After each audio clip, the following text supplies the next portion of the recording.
Kaos spesial dari Starting Eleven. Klik link di deskripsi untuk pre-order ya.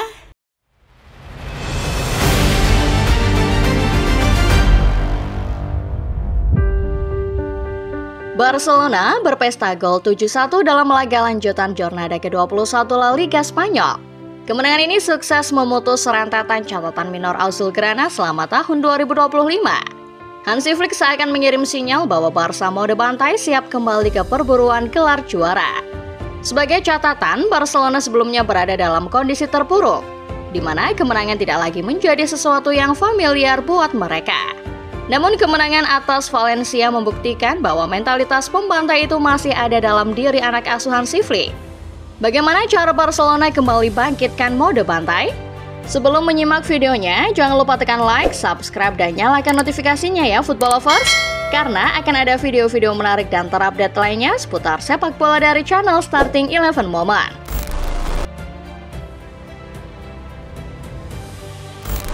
Bursa transfer musim panas 2024 ramai dengan kabar kepindahan pelatih. Barcelona tidak mau ketinggalan. Klub asal Catalan itu langsung mengambil Hansi Flick setelah resmi berpisah dengan pelatih sebelumnya Xavi Hernandez. Flick awalnya sempat diragukan oleh banyak orang.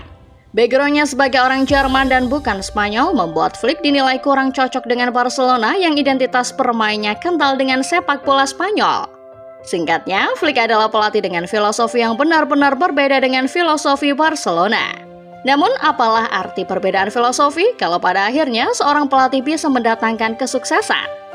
Beginilah yang terjadi pada Flick. Kendati menawarkan sesuatu yang baru berupa strategi menyerang total, pelatih asal Jerman itu sukses membangkitkan mentalitas juara Robert Lewandowski dan kolega. Jornada ketiga hingga jornada ke-18 menjadi bukti sahih bahwa Flick datang ke Barcelona memberikan sebuah sentuhan magis. Gaya main yang ia usung sukses membuat Barca catatkan 10 kemenangan dalam 16 pertandingan secara beruntun. Statistik ini membuat Barca tidak tergoyahkan di puncak klasemen selama 16 laga tersebut. Produktivitas gol juga menjadi sesuatu yang sangat mencolok di era Hansi Flick. Sampai dengan jornada ke-20 saja, Barcelona telah mencetak 52 gol. Artinya Lamine Yamal CS memiliki rata 2,6 gol setiap laga. Catatan tersebut merupakan yang terbanyak di antara kontestan La Liga yang lainnya.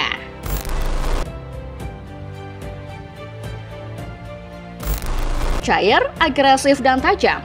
Itulah 3 kata yang menggambarkan Barcelona arahan Hansi Flick musim ini. Semua atribut itu membuat Barca seolah tidak punya titik lemah. Tapi dalam sepak bola tidak ada tim yang benar-benar sempurna. Barca era Flick pun sempat mengalami periode-periode mengenaskan. Bermula pada bulan November, tepatnya ketika Barca kalah 1-0 melawan Real Sociedad. Anak asuh Hansi Flick bak hilang arah setelahnya. Memang sempat ada piala Raja Spanyol yang mampir di lemari trofi Barca selama periode ini. Tapi di La Liga, secara keseluruhan Barca justru terpuruk tak berdaya. Dari 8 pertandingan terakhir, Barcelona hanya menang sekali. 4 pertandingan lainnya berkesudahan dengan kekalahan. Robert Lewandowski CS bahkan harus puas kalah melawan sejumlah tim yang notabene ada di bawah mereka.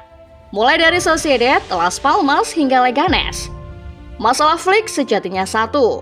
Strategi offside trap sekaligus garis pertahanan tinggi yang ia terapkan sudah terasa familiar buat lawan. Cara menangkal strategi ini adalah dengan menggunakan pemain-pemain cepat yang bisa mendobrak offside trap. Secara garis besar, lawan-lawan yang dihadapi Barca selama periode November 2024 sampai dengan Januari 2025 sudah memahami cara demikian. Hasilnya bisa dipastikan, Barcelona yang sempat tak tergoyahkan di tangga teratas pada akhirnya harus lengser. Nasib buruknya, Atletico dan Real Madrid sedang dalam top perform. Barca pada akhirnya harus turun tingkat menuju tangga ketiga, menunggu kesempatan terbaik untuk kembali ke puncak.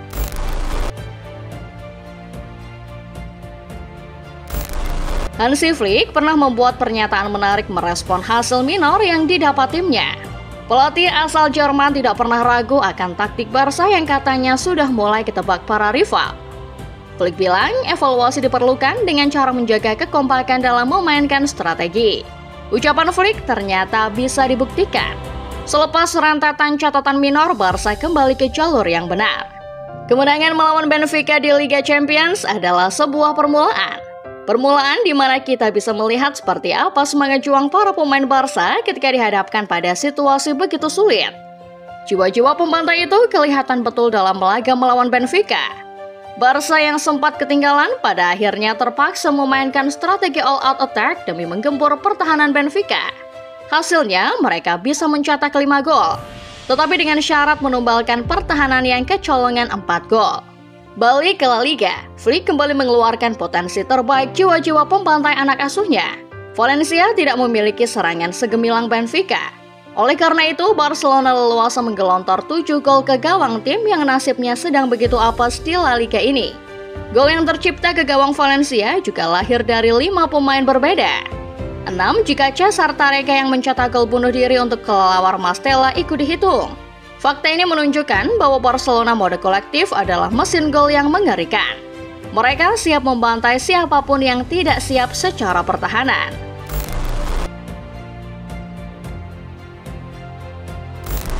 Barcelona adalah tim dengan tradisi kuat juara dan Hansi Flick sejatinya sukses membangkitkan identitas itu kembali. Walau harus meninggalkan tiki-taka dan possession football yang selama ini jadi ciri khas, yang terpenting marwah juara itu telah kembali pada tim kebanggaan masyarakat Katalan.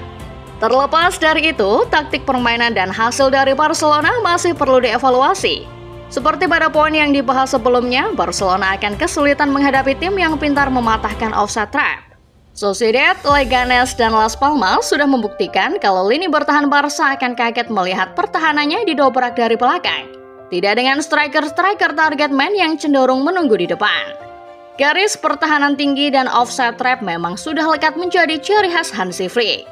Masalahnya, dari segi bertahan, strategi ini tidak akan menimbulkan banyak masalah kalau lawan yang dihadapi berani bermain terbuka seperti Real Madrid, Benfica, atau Valencia. Para pemain bertahan seringkali terlalu sibuk mengawasi striker di depan untuk menjerat offside, tanpa menyadari ada pemain dari lini kedua yang siap menerima bola. 8 laga sebelumnya bisa jadi semacam pelajaran buat Flick, bahwa sepak bola modern adalah soal adaptasi terhadap lawan. Lawan-lawan semenjana pun bisa membuat tim raksasa terjungkal hanya dengan menerapkan taktik yang sebelumnya tidak bisa diprediksi oleh tim raksasa tersebut. Dalam persaingan gelar sendiri, Barcelona masih sangat berpeluang mendapatkan trofi. Tapi Flick perlu mengingat kalau dari posisi pertama saja timnya bisa lengser, apalagi sekarang di posisi ketiga. Yang terpenting adalah konsistensi, dan konsistensi itu dibangun berdasarkan adaptivitas di era modern seperti sekarang. Itulah dia Football Lovers, pembahasan mengenai kembalinya mode bantai Barcelona. Kemenangan atas Valencia tentu menjadi angin segar. Tapi di sisi lain, Barcelona masih punya banyak PR untuk diperbaiki demi memenangkan gelar musim ini. Football Lovers, terutama para fans Barca, bagaimana pendapat kalian? Puaskah dengan performa Barca sejauh ini? Komen di bawah ya.